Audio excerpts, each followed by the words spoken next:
everyone, welcome. I somehow got stuck behind, so I was coming in last. But people are still kind of coming in, but we're going to start with saluting the shrine, so stand up. Okay. I might wait a little bit for those people to come in.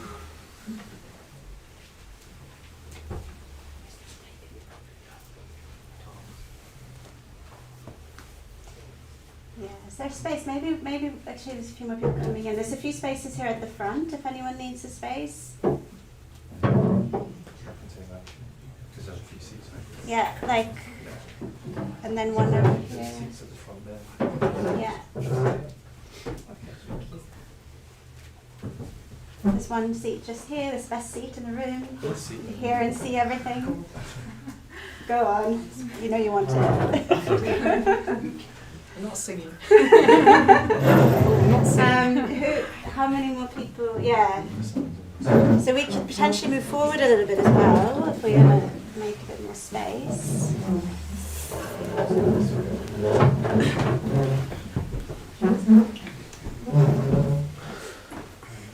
Okay.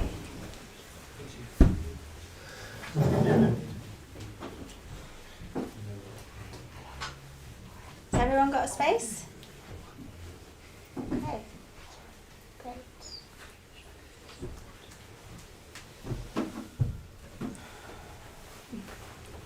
So nice to have a full room. Let's salute the shrine. Namo Buddhaya. Namo Buddhaya. Namo Dharmaya. Namo Dharmaya. Namo Sanghaya. Namo Sanghaya. Namo Namah. Namo Namah. Om. Om. Hum. Hum.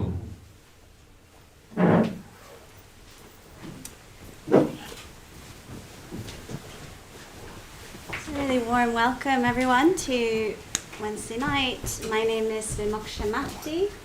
If we haven't met before. So we're going to continue today to talk a bit about using our imaginative faculties, using the imagination to help us to... Everything okay? I can't see you with someone sitting here. You can move this way a little bit. And over there. You want to just... I advertised that as the best seat in the room. I was wrong. Or you can move that way. Should I move? I can also move. Yeah, absolutely. No problem. Is that good, Liam? Can you see me? I can't help you. Do you know what? I'll just move over there. That's all right. Yeah, perfect. Yeah. Okay. All right. Yeah. So we're going to be talking about using the imagination to connect with metta, to connect with our kind of higher values. But yeah, let's just start with settling a little bit. We'll do like a 5 minute, just kind of settling in our bodies, and then I'll talk a bit more.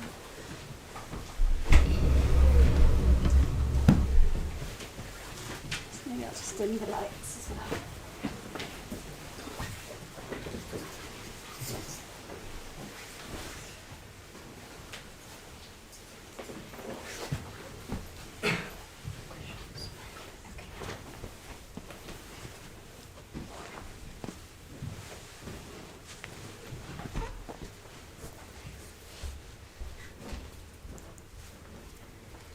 So let's just start with taking a few deeper breaths, filling the lungs, filling the belly.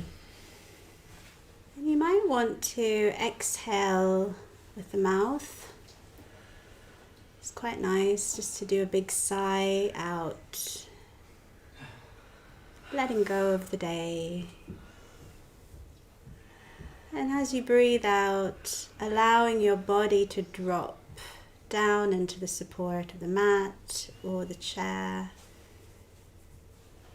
Really allowing that support underneath you to take your weight.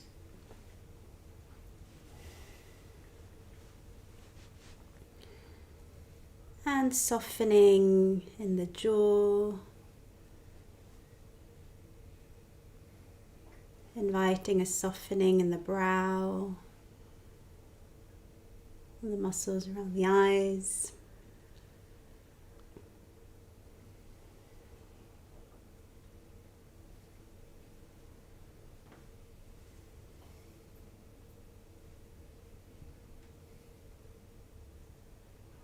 And allowing the shoulders to drop down a bit more.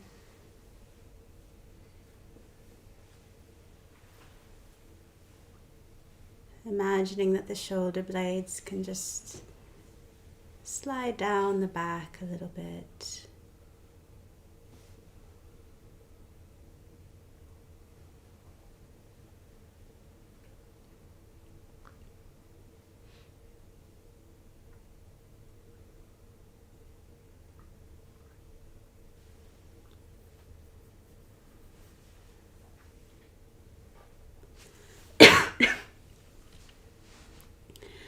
Allowing the hands to rest.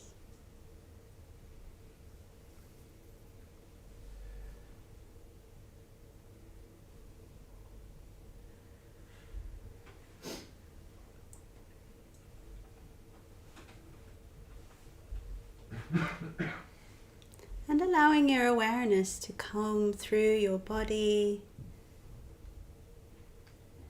Noticing if there's any bracing or holding anywhere.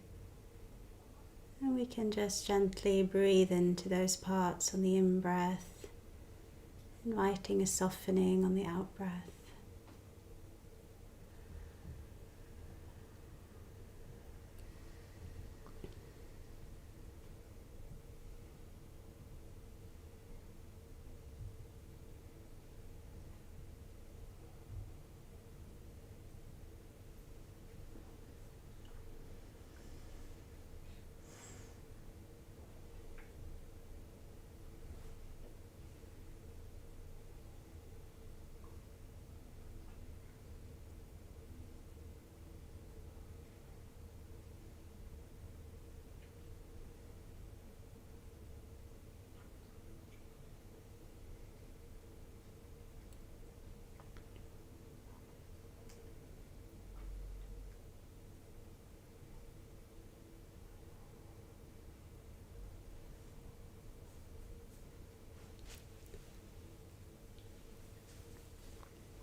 Noticing how you are, what feelings are here.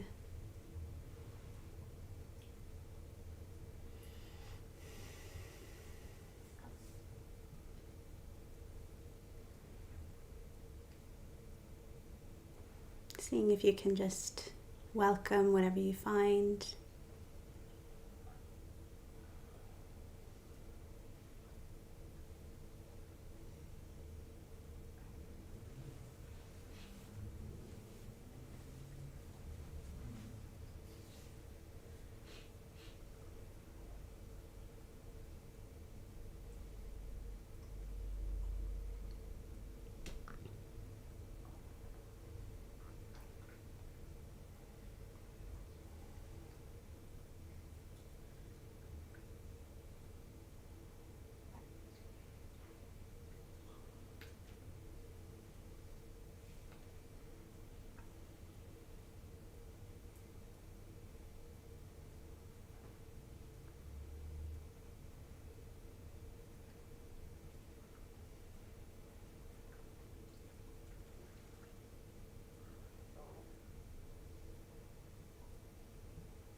And just for the final few moments,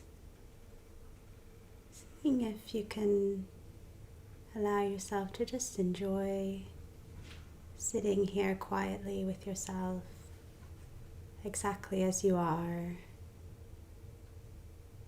not needing to change anything,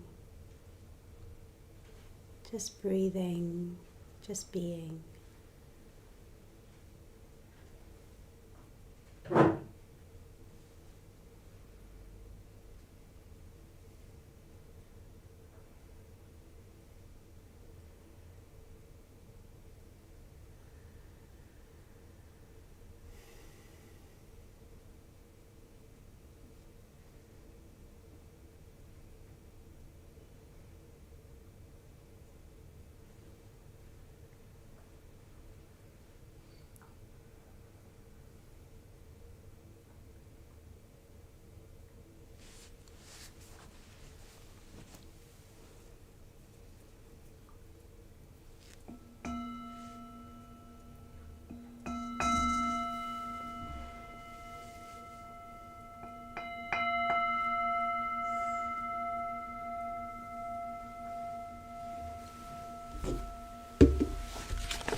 So I'll have a chance to meditate a bit more in a moment. Yeah, I'm going to talk for a little bit so you can sit comfortably, save your knees for in about 15 minutes time. Yeah, firstly, just to say, so I've got a bit of a remnant cough from a flu that I had about 4 weeks ago. So if you hear me coughing, I'm not contagious. You don't have to worry. Yeah, and apologies if it disrupts the meditation.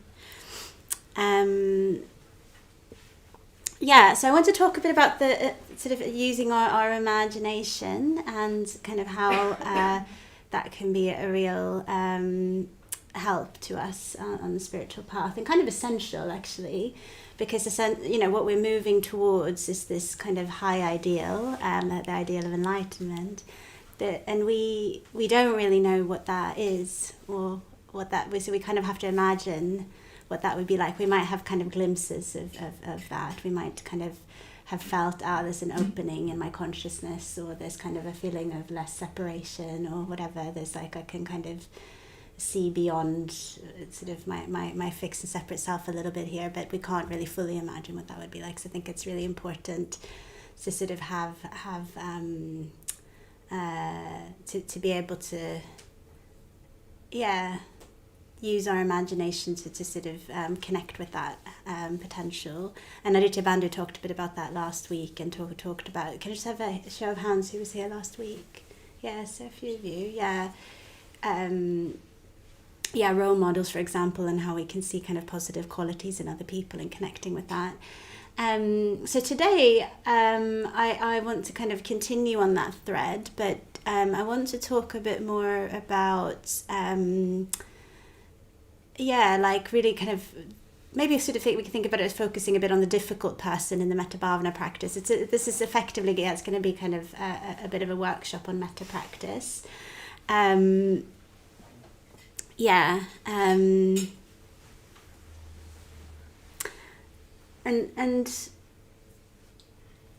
we have we use our imagination all the time. Like, it might be easy to think that kind of the imagination is a bit like we're imagining something really like fanciful or colorful, or and sometimes we can visualize Buddha figures, and that could be really helpful, but we use our imagination all the time in terms of we fill in blanks, and quite often the way that we use our imagination is fear-based actually. So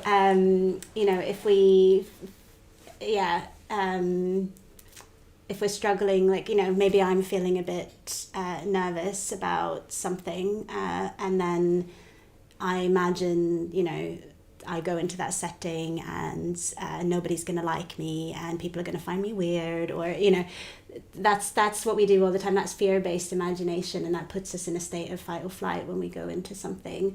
Or kind of with other people, we're imagining like, okay, they've done something difficult, oh, they're just in it for themselves, they just care about themselves, they don't care about me, they do this on purpose. That's fear-based. We kind of we do this all the time. We fill in blanks, or we say we're worried about something, we're worried about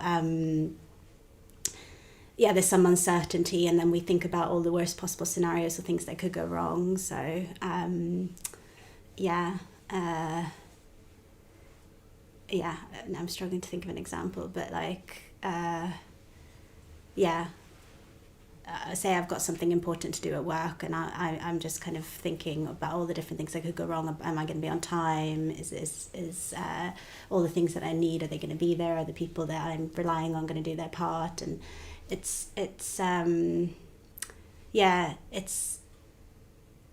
is imagination, but it's just not in a helpful direction. So what we can do is actually we can use mindfulness and metta, we can use kind of awareness to direct our imagination in more helpful ways. And in directing it in more helpful ways, what we're doing is we're effectively kind of aligning it more with the truth of things and how things are. So we can kind of imagine that our egos are just like a bit of a covering. All of our habits, all of our kind of the things that keep us a bit stuck, the things and other people or their habits that make them annoying to us or whatever. That's just a bit of a covering, and underneath it is our potential for Buddhahood, our potential for enlightenment, our kind of essential goodness that we all have that seed in us, and when we're well and our needs are met, etc., the kind of the deeper need is to contribute, and to we all have the capacity for compassion, we all have the capacity for empathy. So that's true for everyone, that's true for us, and that's true for everyone. So we can use our imagination to see beyond. We can kind of sort of imagine this, we all have this covering on all the time, but we can see beyond that covering. We can see beyond that in ourselves, and we can say, okay, maybe I've behaved in some ways that I don't really like, but actually there was an unmet need for this, and that wasn't perhaps the best strategy to get it, but we can kind of touch into our own vulnerability. But we can do the same for others as well. We can imagine, what's underneath their covering that they're putting on. And the thing is with people that we find difficult is that if we're finding them difficult, they're probably struggling in some way themselves. So we can use our imagination to try and connect to, what might that be, rather than thinking, making. So when we're in this fear base, when someone's pushed our buttons and we go into fight or flight, we immediately will go into judgment, and kind of we'll just sort of decide that the other person, that person is like this. But if we're using our imagination in a creative way, we might get curious. We might get curious about, what's actually going on for them. So rather than thinking what's wrong with them, why are they behaving, we might want to kind of ask ourselves, what happened to them? Where is it hurting for them right now? Like in the fact that they're behaving this way. And then that helps us to come closer to that person's vulnerability, and that person's vulnerability is actually the same as our own vulnerability, really. So when we're hurting, we behave in ways that are difficult for other people, difficult for ourselves often. So that's a way of using imagination in a skillful way that actually connects us a bit more to the truth of our basic common humanity and our basic goodness and our potential for Buddhahood that we all share. So we're just going to do like a little exercise. I thought you could maybe get into pairs. And what I'd like you to do is think about someone that you're having a difficulty with at the moment in your life. It doesn't have to be like the person that has harmed you in a really significant way, or like, you know, like if there's somebody who's caused you significant trauma, maybe not the right person to bring in. Or you could, if you feel like your metta practice is strong enough, if you're fairly regular as a meditator, you could do that. But but pick someone who you're having a difficulty with, and then kind of in your pairs, take it in turns to try and imagine, come up with 3 reasons. You might not know the person very well, but try and come up with 3 reasons for why that person might be behaving the way that they're behaving. And we can think about this in terms of, like what might their unmet needs be in the situation. So what, like what, because often it's like when people are behaving different, they're just trying to get needs met in a way that isn't kind of so helpful, or so we might kind of want to get down to that level. What's the unmet need? Often it might be for being seen, being heard, being validated, for example, being recognized. You might kind of want to even guess. You might want to guess, okay, well, you know, maybe if they have an unmet need for validation, maybe they didn't feel so validated growing up, for example, or that might be coming, you know what I mean? So we might want to sort of use our imagination. We don't have to like make things up about people, but use our imagination to try and kind of understand, you know, what might be going on for this person. Yeah, so get into your pairs and let's have 5 minutes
What I want to do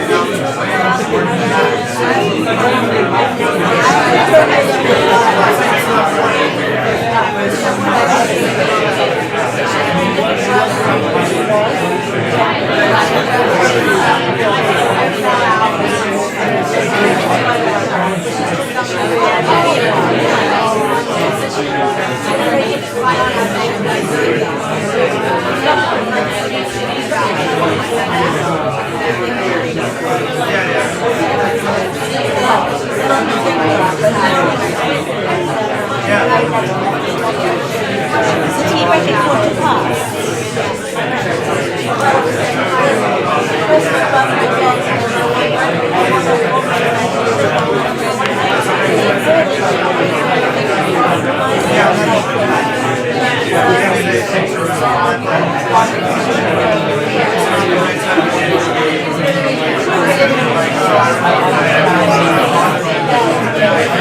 So, I'd love to hear from a couple of people. How was that?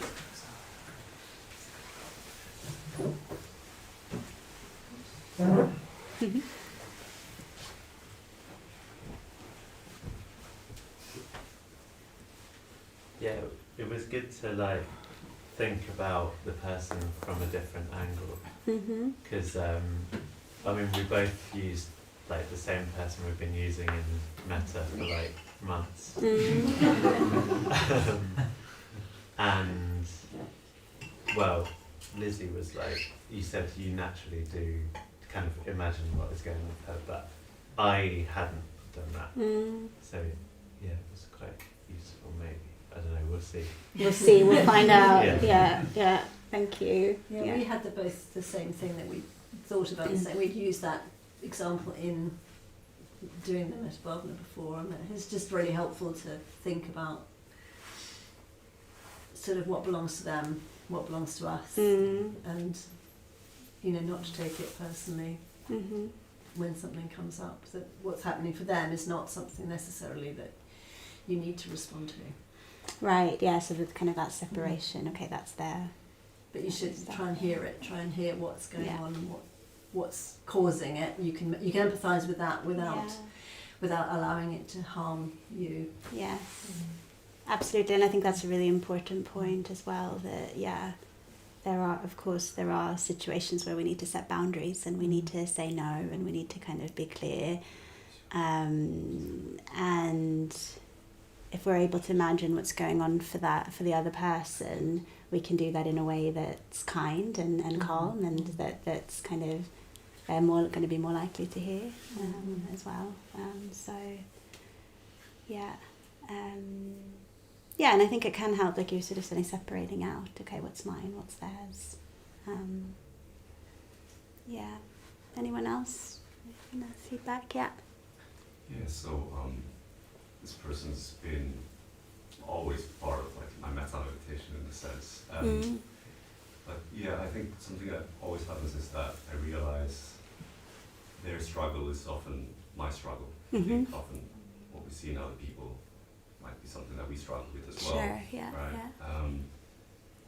So it certainly makes me empathize more, and see the common humanity between us. And brings more patience and that space again between sort of not just reacting but responding, and responding in a kind way. Nice. Yeah, absolutely. I think it's really good to come back to that common humanity of it's just suffering, isn't it? And we all react to suffering in unhelpful ways, and we do that slightly differently. And sometimes you're right, like the people that push our buttons, there might be something familiar as well about them sometimes. All right. Yeah, let's take this into a metta practice, and we're just gonna focus on the difficult person. But what we'll do is sort of. It'll be a little bit like a combination. Like it'll be kind of the first stage and the fourth stage. But what I want us to do is kind of we'll connect to metta, and then like the difficult person stage. I think it can be really effective if we also empathize with ourselves. So we start with kind of just being honest, bringing them to mind. We might have reactions. We might kind of feel angry, annoyed. We might have judgments about them. So just kind of, being honest about that, feeling our own reactivity.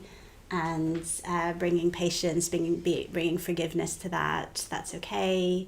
Yeah, that's kind of understandable to feel like this. And then after we've done that, what we'll do is we'll bring in kind of this approach that I've introduced of kind of imagining what's going on for them, what might be difficult for them.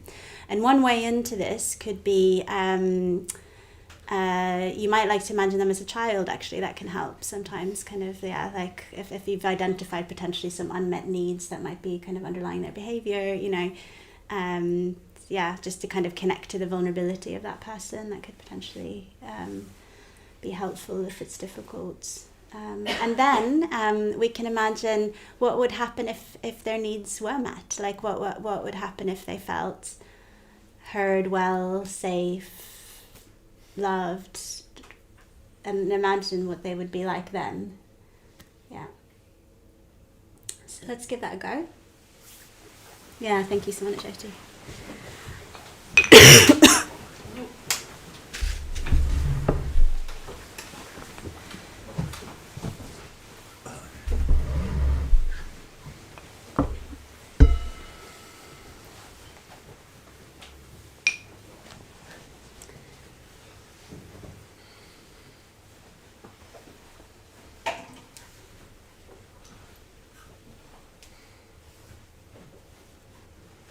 So connecting to yourself, your bodies,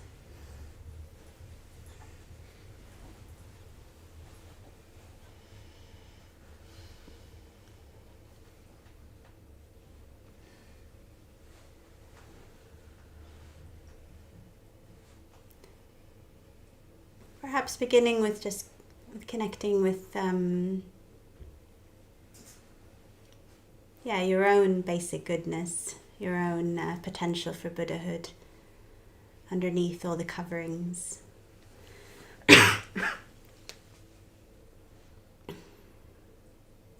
Your desire to be well and happy, your desire to grow and to be free, your desire to be of benefit to others.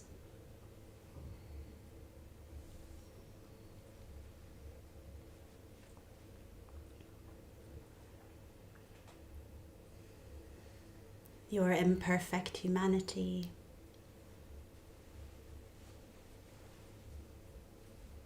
All of our imperfect humanities.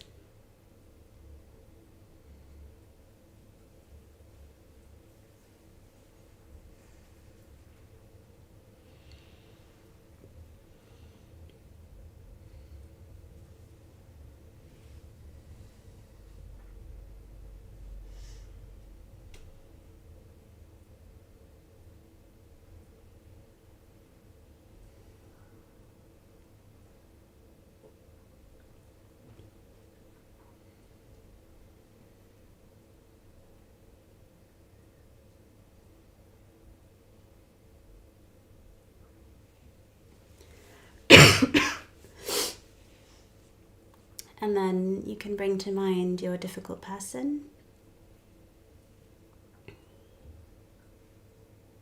And just notice, what is it that you find difficult? How does that feel in the body, bringing this person in?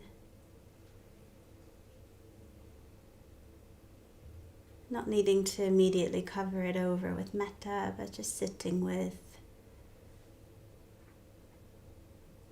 any reactivity, any hurt.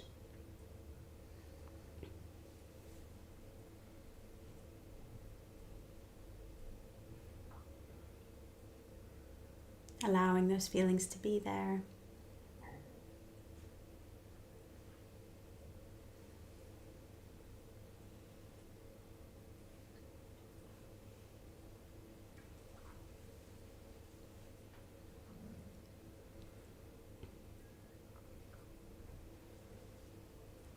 You might want to breathe into any tensing or bracing or reactivity in the body, any feelings of hurt. Breathing into them on the in-breath, breathing out from them on the out-breath, just letting them be there. It's natural to react, it's natural to become defensive sometimes.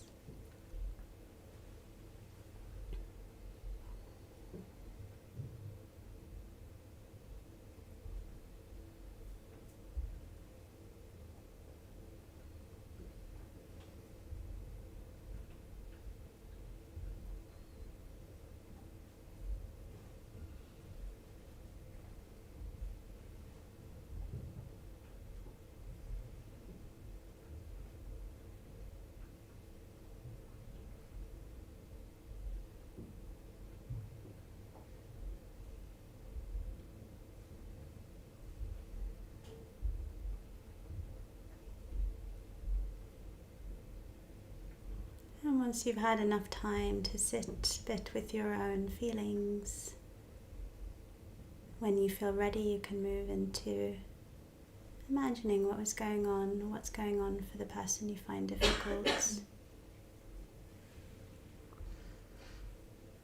What's the vulnerability underneath their behavior?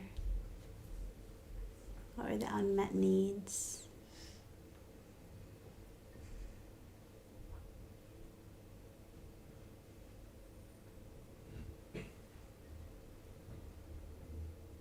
If their behavior is hurting you, it's also hurting them in some way.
And you might like to also imagine what would happen if they got what they needed. Their needs were met. and they were safe and they felt loved.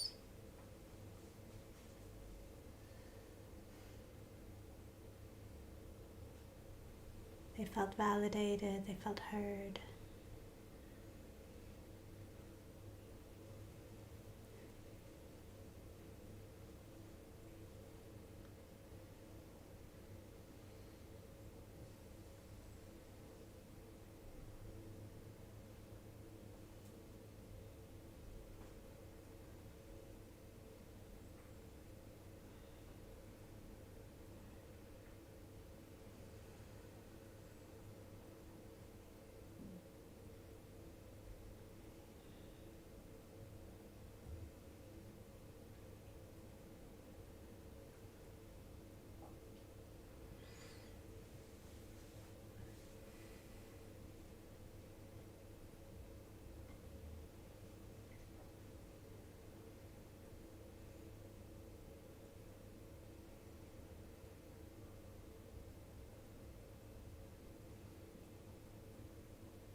Keep connecting back to your bodies, to the area around your heart.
Stay attuned to yourself. If you need more empathy, give yourself more empathy.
Can you see beyond the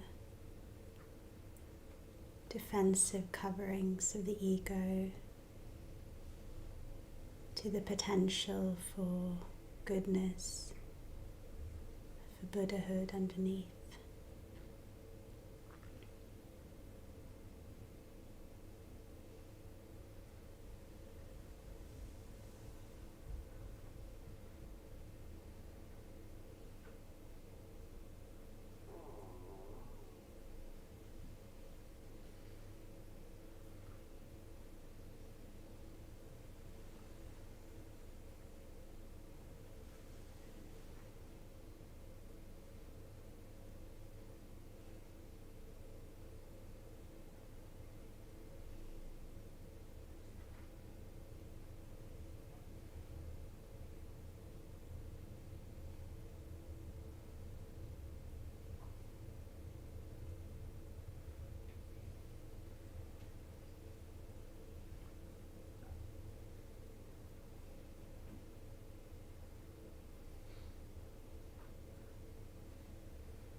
And for the final moments of the practice, let's expand that metta out.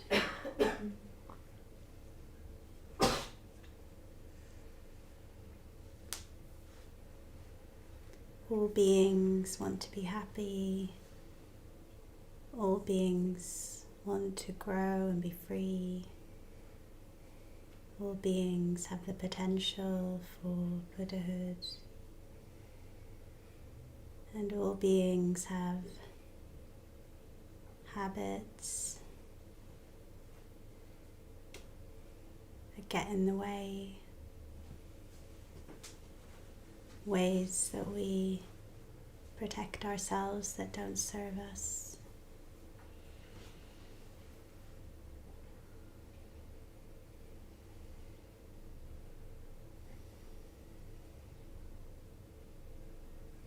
Ways that we push others away when actually we want to connect.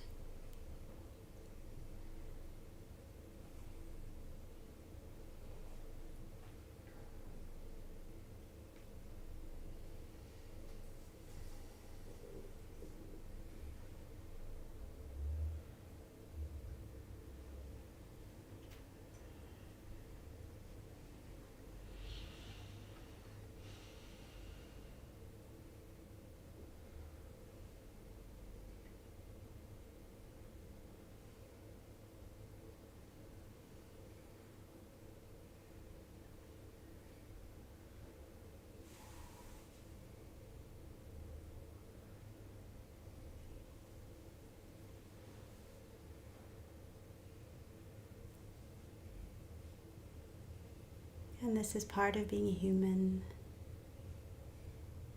We can hold these patterns in love.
Yeah, so we have like maybe 3 minutes before we have the tea break. But maybe if you want to go back into the Paris that you were in just now briefly and just kind of share how that went, how that was.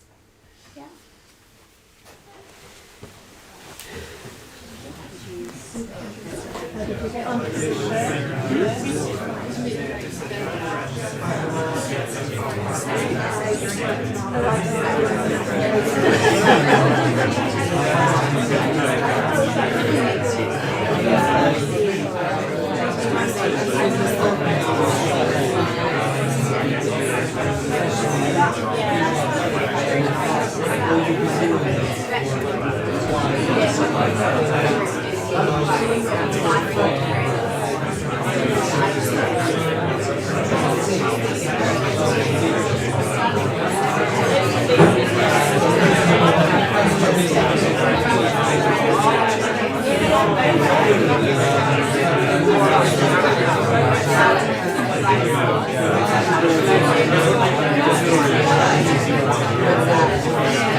So we'll break for tea now, and Aditya Bandhu is going to be leading the second half, and there'll be an opportunity to meditate for a bit longer.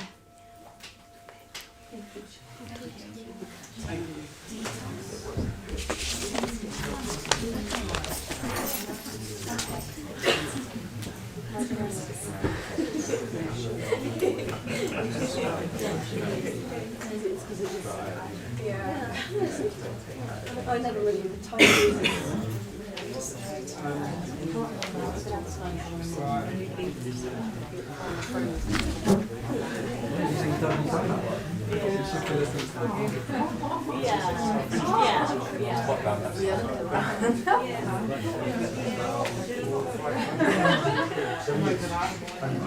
Where's the other one? I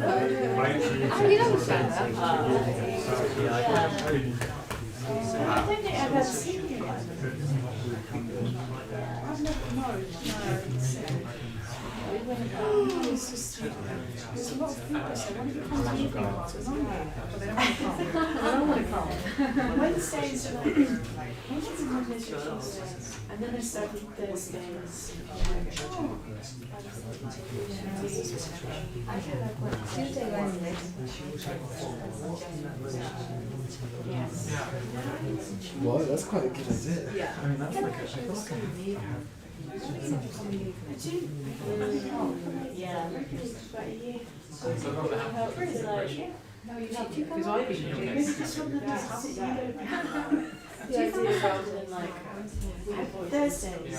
Thursday. That's Saturdays. Saturday. Oh, Saturdays. So what days do you come? I did one day. I did Saturdays. Oh, this is the worst. I know. Like, If you wanted to chat, you want to go upstairs and we can keep this as a silent space. And she sits somewhere else, She's got her own desk and I'm on my desk. Yeah. Thank you.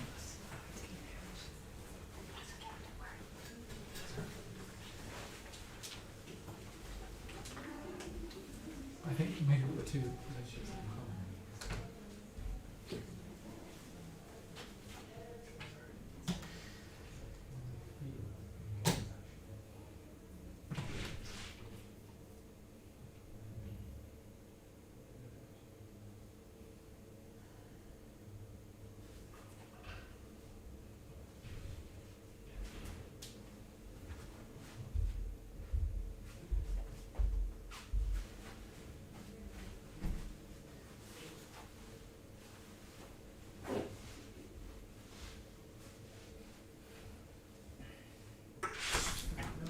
I want to look suspicious. No, it's so, yeah, I don't want to go there. No, I think that's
else coming?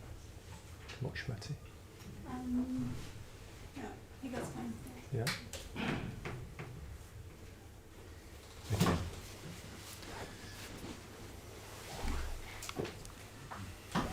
So I'm a Ditcha Bandhu, so I'm going to do the second half. We're sort of swapping. I'm going to try this for a couple of weeks, so bear with us. I guess what I was thinking actually about what Maitreya Bandhu was saying was just taking us back to last week. I was talking about metta, and I was talking about how to do the metta practice without it feeling like it's something that comes from you and goes to someone else. So quite often we can think in those terms, isn't it? When we're practicing metta, when we're developing metta, we think sometimes okay, well, I'm giving metta to this person, and then I'm giving metta to that person, and of course sometimes that doesn't happen. It doesn't quite flow. Particularly we're not feeling like warm metaphor. It just doesn't really work. So I was saying, why don't we try and just imagine that metta is in the air, is present. Bringing people to mind and having them kind of there with you in a metta-full kind of atmosphere. And anyway, what Maitreya Bandhu was saying sort of reminded me of that, a bit of the perfume. Actually, I was, just before the announcement, I was thinking a bit like a mist. So it's sort of there, and it's affecting the atmosphere. It's affecting, it's affecting you, but it's also affecting the other person, but it's not quite you or the other person. Yeah. So we'll probably do something a bit like that a bit later, but continuing on from what Vimokshamati was saying, really good to hear that kind of perspective. So thinking about someone else, what might be going on for them, and of course that's one aspect of metta. It's so important to know maybe what's going on for someone, or even to empathise. And we need to know, well, firstly, we need to be concentrated to do that. Otherwise, we can just get into distraction about, well, why we don't like them, if it's a difficult person. Or maybe even we fantasize about or we start to make up what their life is, which isn't quite what we're trying to do either. We're not trying to build a fantasy land for them. So we need to be careful. We need to be able to do it well. So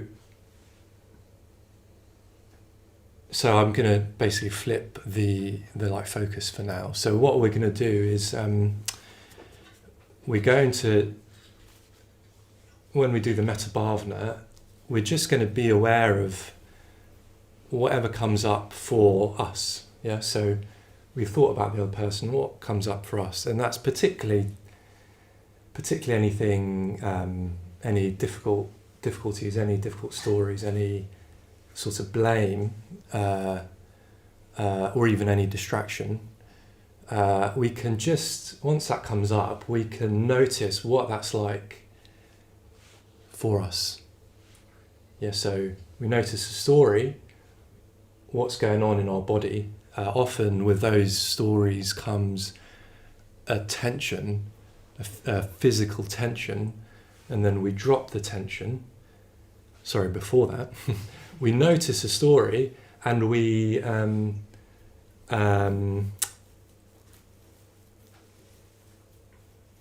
we experience it. So what that means is that we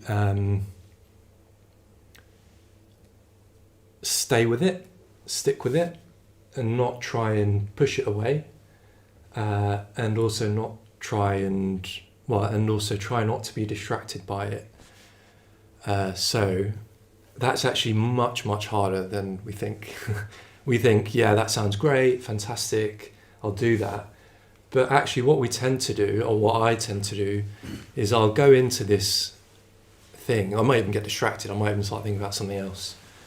And then I just keep on that. And then I think, oh no, I'm meant to be doing this practice. I just come back to what I'm meant to be doing, which is thinking about this person. And then I sort of think about them a bit superficially, and then I go back into, I mean, am I the only one? Then I go back into some sort of distraction. So actually experiencing it is difficult. So what we need to do is just stop and be like, okay, what am I thinking? Okay, this is going through my mind. Can I experience it? Can I feel the tension? Can I actually just stick with it? Yeah. And why do you do that? Because obviously, if you're able to do that, then it's able to pass. Yeah. So you probably also know that because you probably meditated before. However, the trick here is to not go into it thinking, okay, if I experience it, it'll pass. Because often what we do is we try and make a deal with reality, or we try and make a deal with reality, or with the forces of greed, hatred, and delusion, as personified by Mara in Buddhism, a thing called Mara, a kind of personification of these sort of evil pulls, if you like. We try and say, okay, okay, Mara, you're attacking me with all this, feelings of greed, of these fantasies, all these aversions, and if I just feel it, well, you'll go away, won't you? Like if I just experience it, you'll go away. And of course, Mara's like way too smart for that. So that's not what happens. So what I mean is when I say experience it, I mean actually go into it and what's it like? Can you experience it? Not I'll experience it if it goes. You don't try and make a deal. And then what can open up then is something a bit more. And then you can really let go. Yeah. So once you've done that, you can just, once you've actually experienced that difficulty, particularly, let go of that. Once you've experienced that physical tension, once you've acknowledged what's going on in your mind, what stories are going on, once you've actually stuck with it, it starts to shift, yeah, and then you can let it go. So this is what will take us from here to enlightenment. Yeah, it sounds easy and unbelievable, but if you actually do it, and when I actually do it, it does something. There is a sort of shift. There's a sort of starting to be a shift in consciousness. So yeah, we'll approach it more in that way. Yeah. So we're gonna again. We've gone from the other person in the first half, what's going on for them, and of course we'll have a sense of that. So we can never, again in meditation, it's not like it's me. I'm focusing solely on me, and it's not like you're focusing solely on them. It's a bit of a skill, I guess, in like not just meditation but the whole life. I don't know if you get this when you're talking to people. Well, has anyone here done communication exercise before? Give me a show of hands if you've done a communication exercise. Yeah. Okay, so a lot of you will know, in communication exercise, you'll know if you go on retreat. And I won't spoil it for you, but there's kind of deep. Actually, I've done it with Mark. We did one once. There's deep sort of communication on the basis of very little sort of information. And what I've noticed is actually when I'm speaking to someone, I'm often thinking obviously about what I'm going to say next. Okay, what am I going to say? So I'm quite self-preoccupied. On the other hand, sometimes I'm preoccupied about them. What are they thinking? What's going on for them? I'm trying to figure them out. And in a communication exercise, when there's deeper communication, it's sort of more like I don't actually know. It's more like a mystery. It's a sort of in-between thing, yeah? So I guess what I'm trying to say is, in meditation, it's not just. I guess I'm just bending the bamboo the other way now. I'm correcting, or bringing us back to ourselves. But it's not just how we're doing. How's the other person doing? We're trying to keep those both in awareness, yeah. Because ultimately, Buddhist meditation and Buddhism is about. Well, it's about something more than just ourselves, and it's actually, we're seeing through the self. We're seeing that actually well,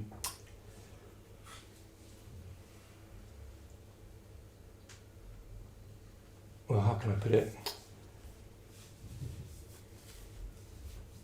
Well, actually, maybe I'll backtrack on that. But I guess what happens is when we start to when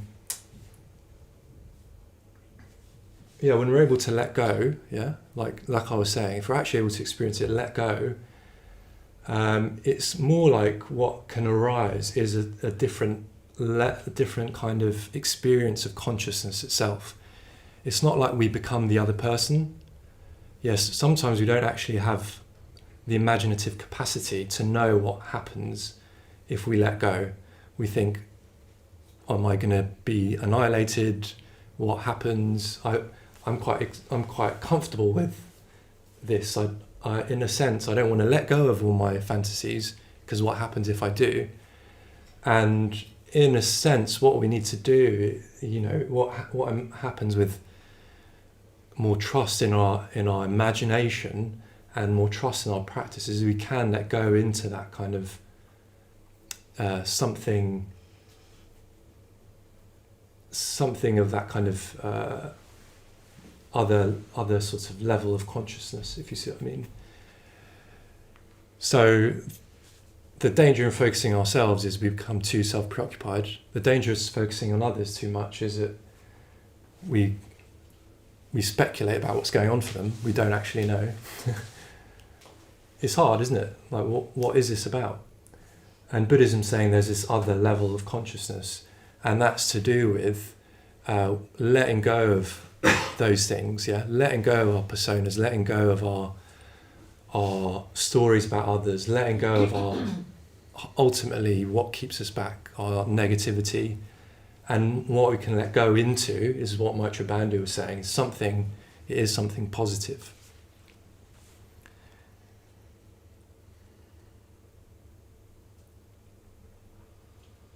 So why don't we do that? Because what we'll do is we'll try and if something does come up, a kind of story, a fantasy, a blame narrative, we can experience that, just like I said, actually experience it. In a way, let it just work its way through us. We can let it go, and we can do that in this context of like a perfuming sense of metta. It's like we can start to build metta first of all. So we can start by doing that. Just build metta. It's not like it's coming from us. It's not like we need to make it, squeeze it out of our hearts, that we need to make it happen. It's more like sometimes, I've heard Maitreya Bandhu say this. Anyway, I'm not social, but I will say it. It's more like, when you're growing up and you're in the presence of someone that you love a lot, and I think he sometimes uses his grandma, he says, presence of your grandparents. That can just be so loving in a kind of not so obvious, not so full-on way, but you're safe and you're loved and you're more than that. You can just, I don't know. It's just in the atmosphere. If you see what I mean. So we can try and sort of build that up to begin with, and then we can apply these things of experiencing meditation, experiencing our distractions, letting them go into context a bit bigger like that, And again, a bit like last week, we can have a bit of time to build that up. So if you like, we can, or you can imagine what that is. So, imagine a time that you did feel like that. There was just metta was in the air. You could imagine the Buddha, you could imagine your grandparents, I don't know, but something like that. And then from there we can just go into the practice, yeah?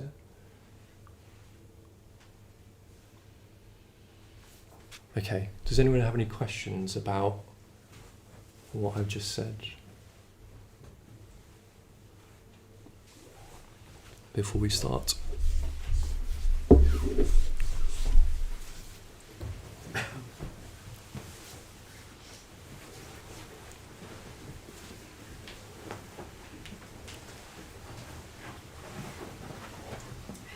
Yes. I'll try and put it together as clearly as possible. So the idea when you're sort of with the person, difficult person, or sitting with the person, or Yeah. being with them, and this idea of staying with something, are you sort of trying to sort of tap into a feeling or an emotion, or? When you're sticking with something and Yes. experiencing it. Yes. Yeah. Yes. Well, you're not trying to do something in particular. Like, I'm not trying to tell you, No. oh, there's this one thing, there's one right answer. But Sure. yeah, what I'm saying is that what happens if we're often what happens in our meditation is that we can bring someone to mind and we kind of latch on to something. It might be about them.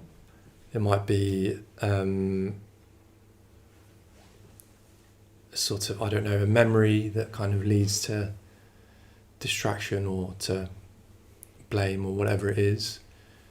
And at that point, that's the kind of trigger, if you like, to when you've noticed that that's happened, not come straight right back into, I need to go back into the metta thing.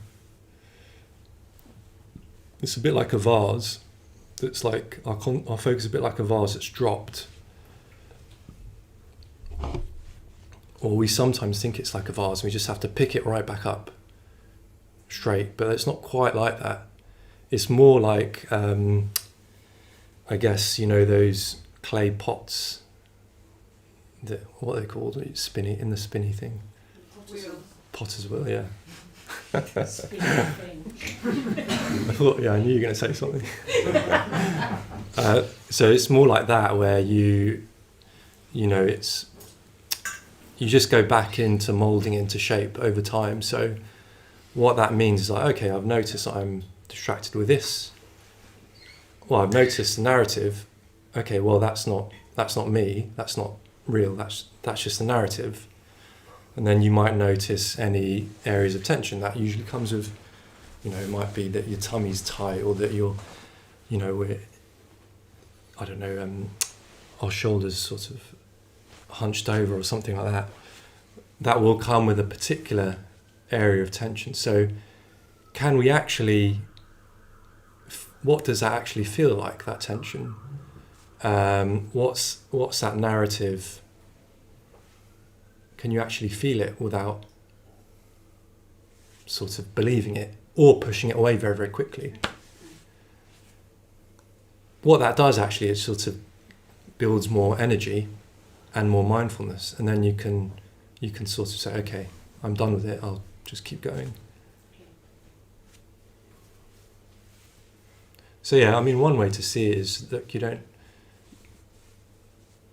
have to like bring the vase up very, very quickly again, because actually that's just like sometimes that's just a reaction. Or I do that sometimes. If I feel bad that I'm distracted, one way to make myself feel good is that I'll just get back on it very, very quickly. But it's not. It's just it's like flip-flopping between distraction and obsessive focus or something. Anyway, I hope that's okay and helpful. Yeah. Okay. So yeah, we'll meditate for about 25 minutes.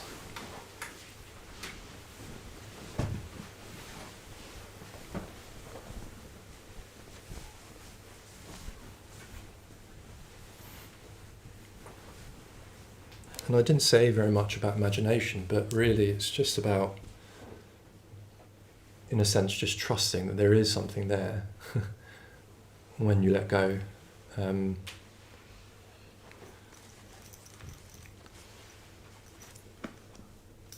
Something sort of meaningful.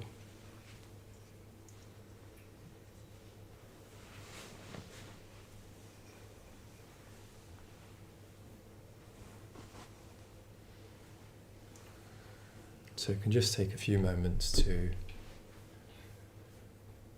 bring to mind that atmosphere of metta.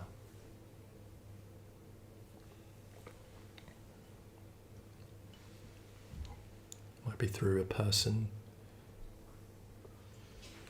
could be through a Buddha figure.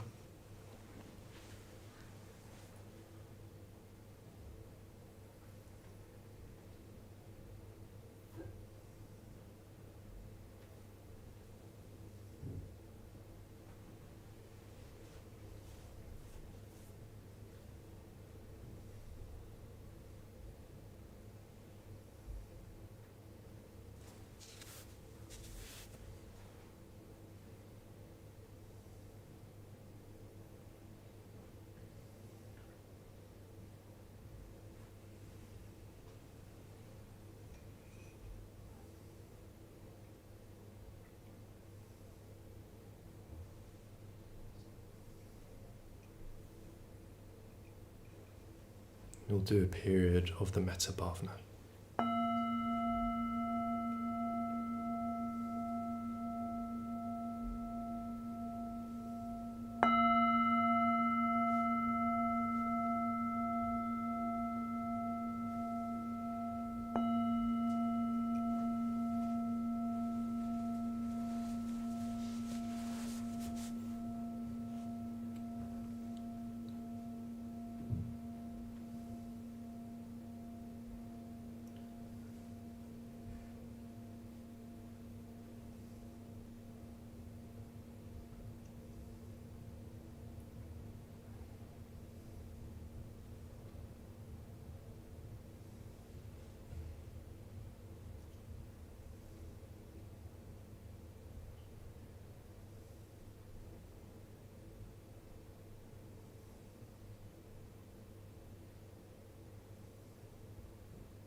So yes, that's all we have time for tonight.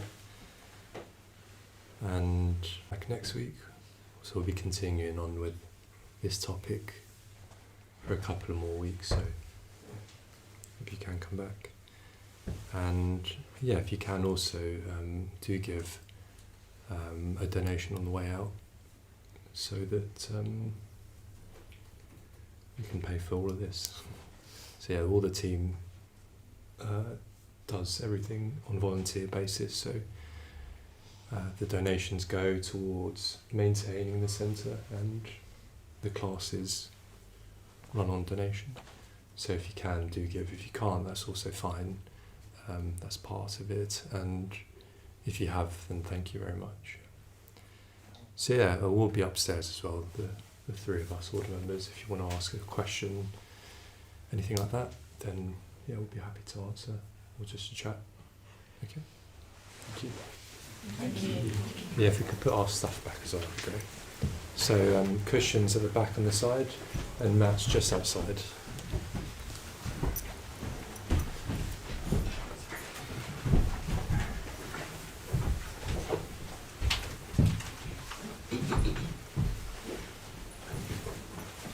Thank you.